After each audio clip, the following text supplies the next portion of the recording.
جب انسان پورا ٹوٹ جاتا ہے اور جب کوئی چاروں جانب اس کا مددگار نہیں ہوتا تو رب تو ہوتا ہے نا، اللہ تو اس کا مددگار ہوتا ہے نا، وہ تو پھر اپنے اس بندے کی مدد کرتا ہے نا، پھر وہ تو توانائی دیتا ہے نا، وہ تنہا نہیں چھوڑتا، وہ تو آنسوؤں والوں کے آنسوؤں پہ بڑا کرم فرماتا ہے، وہ تو قسم پرسی میں آ جاتا ہے، اس کی رحمت بڑھ کے استقبال کر لیتی۔ اور زندگی میں کبھی کوئی ایسا وقت آئے کہ آپ محسوس کریں کہ تنہا رہ گئے ہیں اور کئی اپنے بھی مخالفین کی جماعت میں نظر آنے لگے ہیں، تو اس وقت پھر دل، روح، زبان اور ذہن کو یکجا کر کے سمجھ لینا کہ جب ساری دنیا ساتھ چھوڑ جاتی ہے تو رب کی رحمتیں اس وقت بھی ساتھ رہتی ہیں، اور اللہ کی مدد اس وقت بھی بندے پہ کرم نوازی کرتی ہے۔ آزمائش آ جاتی ہے، بڑے بڑوں پہ آ جاتی ہے، لیکن بعض اوقات بڑی تکلیف ہوتی ہے جب اس بندے کو لوگ کٹہرے میں کھڑا کر دیں جس کا جرم ہی کوئی نہیں، اس شخص سے لوگ سوال جواب شروع کر دیں جس بیچارے کے خیال میں بھی وہ بات نہیں،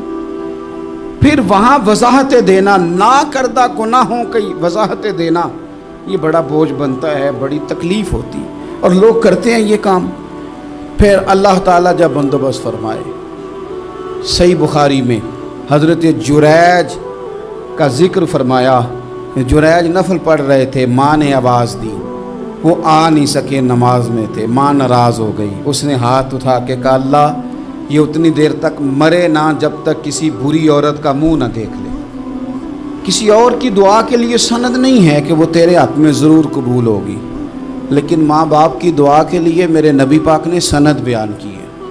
سید عالم صلی اللہ علیہ وسلم فرماتے ہیں جب بھی ماں باپ اولاد کے لیے ہاتھ اٹھاتے ہیں رب ضرور قبولیت کا شرف عطا کرتا ہے۔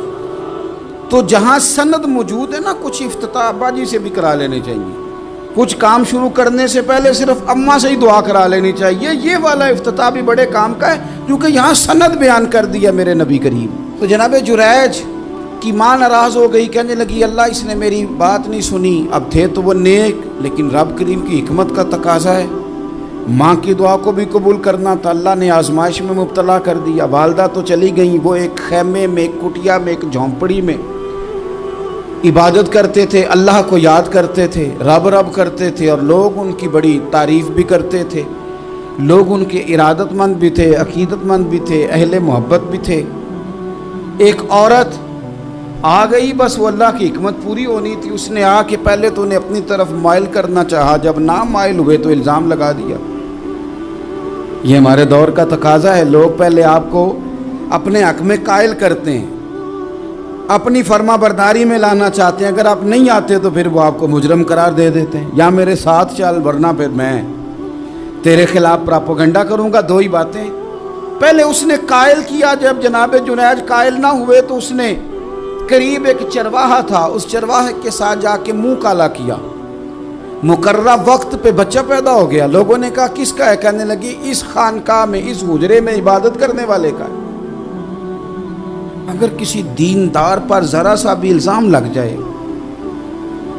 تو آپ یقین کریں کہ بڑے بڑے خوفناک لوگ بھی نیک ہو جاتے ہیں، جن کا اپنا سارا ماضی کالا سیاہ ہو وہ بھی اجالوں کے راہبر بن جاتے ہیں، جن کی اپنی زبانیں ساری زندگی آلودہ رہی ہوں وہ بھی بڑے بڑے اعلیٰ سچ بولنے لگتے ہیں۔ اعلیٰ کچے میرے مکان کی دیوار کیا گری، لوگوں نے تو میرے صحن میں رستے ہی بنا لیے۔ بڑے لوگ آ جاتے ہیں، پھر بڑا کچھ کرتے ہیں اور بڑے بڑے خوفناک جملے کستے ہیں، بس کو نقطہ جو ہاتھ آ گیا ایسے جیسے گرنے کا انتظار کر رہے تھے۔ اب جناب لوگ اٹھے، احتجاج شروع ہو گیا، شور پڑ گیا، یہ بابا بڑا نیک بنتا تھا، نفل پڑھتا تھا، عبادتیں کرتا تھا، دیکھو اس کا حال کیا ہے کہ اس نے ناجائز بچہ پیدا کیا۔ بغیر تحقیق کے میں کہہ چکا ہوں کہ الجھے الجھے بکھرے بکھرے روز و شب دیکھے گا کون، لوگ تیرا جرم دیکھیں گے،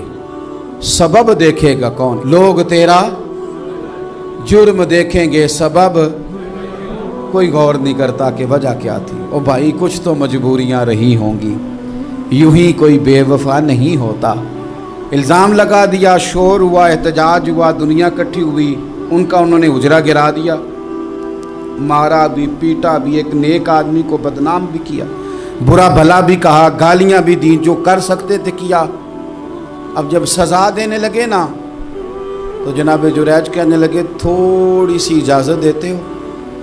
مار تو تم نے دینا ہی ہے۔ کہا جناب ٹھیک ہے دیتے ہیں۔ انہوں نے کہا صرف 2 نفل پڑھنے ہیں۔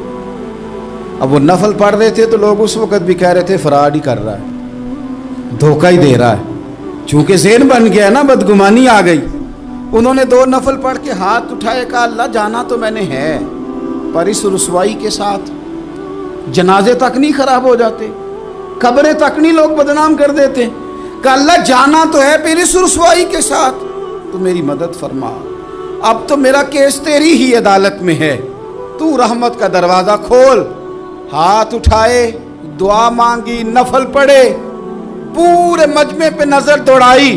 کوئی نہیں تھا سپورٹ کرنے والا۔ کل تک جو کہتے تھے نا تیرے لیے جیئیں گے، تیرے لیے مریں گے، ساری عمر ہی آٹا گدا ہے، لکھاں کیتے نہیں پیڑے، اب وقت آیا ہی تے محمد بخشا کوئی نہیں ہو بیٹھا نیڑے۔ ایک بندہ بھی نہیں تھا، ووٹر سپورٹر ساتھ دینے والا کوئی نہیں تھا۔ تو جناب جنیج بچے کی طرف اشارہ کر کے کہنے لگے کوئی نہیں بول رہا، تو ہی بول کے بتا دے تیرا باپ کون ہے، تو ہی بول کے بتا دے کون ہے۔ اللہ اکبر۔ میرا رب جب چاہے تو بچے بولتے ہیں، رب چاہے تو گونگے بولتے ہیں، رب جب چاہے تو پھر پتھر بھی بولتے ہیں۔ جب کہا نا تو ہی بتا تو بچہ بولا، اور بول کے کہنے لگا میرا باپ جریج نہیں، میرا تو وہ ہے جو بکریاں چرانے والا ہے، وہ میرا باپ۔ جب رب کریم نے توفیق دی تو بچہ بول پڑا۔ جب رب بندوبست کرتا ہے کسی کی عزت کی حفاظت کا تو پھر کوئی اسے رسوا کر سکتا؟ یاد رکھنا جب رب محافظ ہو